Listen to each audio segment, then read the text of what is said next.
இருக்க வீடு இல்ல, படுக்கை இடம் இல்ல, சாவு வர முடியல.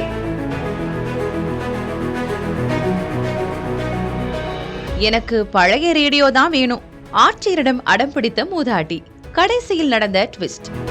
90 வயதை கடந்த மூதாட்டி ஒருவர் தான் வைத்திருந்த ரேடியோவை காணவில்லை என ஆட்சியரிடம் புகார் அளித்தார். இவரது வீடியோ சமூக வலைதளங்களில் வைரலான நிலையில் மக்கள் மூதாட்டிக்கு புதிய ரேடியோ வாங்கி கொடுக்க முன்வந்தனர். கடைசியில் நடந்த சம்பவத்தை கேட்டு பொதுமக்கள் வாயடைத்து நின்றனர். என்ன நடந்தது பார்க்கலாம்.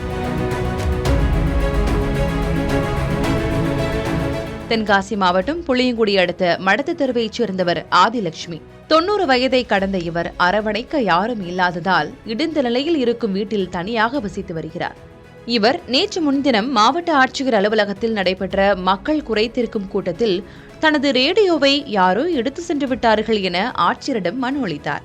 அதே சமயம் ஆசையாக பாட்டு கேட்டுக்கொண்டே தூங்கி பழகியதால் ரேடியோ இன்றி தூக்கம் வரவில்லை என ஆட்சியரிடம் கூறினார்.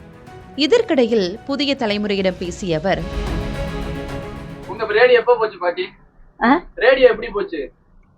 கலாண்டு போயிட்டு அந்த தெருவில் ஒருத்தன் கலாண்டான். எனக்கு சாப்பாட்டுக்கு வழி இல்லை, யாரும் இல்லை, நான் சாவணும்னு பார்த்தேன். இந்த வீடு இடிஞ்சு நிற்கி பாருங்க. இந்த மரத்தை வெட்ட சொன்னோம், தல்காலில் பிடிச்சிக்கிடுவாமிட்டாங்க. கொப்பு ராத்திரிக்கு விழுது மண், சோறு இடிஞ்சு நிற்கி. இருக்க வீடு இல்லை, படுக்கை இடம் இல்லை, சாவு வர முடியல. குடிப்பாவளா உடுத்திட்டான். என் பிடிச்ச அந்த ஊரில் கெட்டிக்காரன் கலாணி, அவனுக்கு பிடிச்சி ஊரில் கெட்டி வச்சாங்க. அந்த ஆளை கலாகம் திருத்திட்டேன்.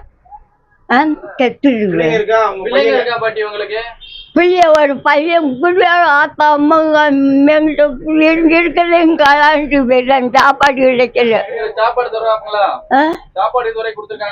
கொடுத்தாங்கய்யா, சாப்பிட முடியல.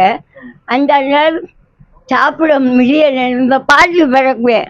மாவட்ட ஆட்சியர் கொடுத்திருக்கீங்களா, மனு கொடுத்திருக்கீங்களா ரேடியோ காணும்ட்டு? எது மனு கொடுத்து இதுவரை பதில் சொல்லிருக்காங்களா? வந்து எது பார்த்தாங்களா அதிகாரிகள்? கலெக்டர் கொடுத்திருக்கேன், போலீஸ்ல கொடுத்தேன், ஒருத்தரும் வரல. சரி, ஓகே. உங்களுக்கு வயசு என்ன ஆகுது பாட்டி? வயசு அங்கே இருக்கும். இந்த விவகாரம் குறித்து மாவட்ட ஆட்சியரிடம் விளக்கம் கேட்டபோது, காவல்துறை வட்டாரத்தில் விசாரித்த போது வயதான பாட்டியின் ரேடியோ பழுதானதால் அருகில் உள்ள நபரிடம் பழுது நீக்க கொடுத்துள்ளனர். அதை சரி செய்ய முடியாது என்பதால் புதிய ரேடியோவை வாங்கி கொடுத்துள்ளனர். ஆனால் அந்த பாட்டியோ எனக்கு பழைய ரேடியோ தான் வேண்டும் என்று அடம் பிடிப்பதாக கூறினார். ஆனால் வயதான பாட்டியின் ரேடியோவை யாரும் திருடவில்லை, வயது முதிர்வு, மறதி காரணமாக இப்படி மாற்றி மாற்றி பேசுவதாக அக்கம் பக்கத்தினர் கூறுகின்றனர் என்பது குறிப்பிடத்தக்கது.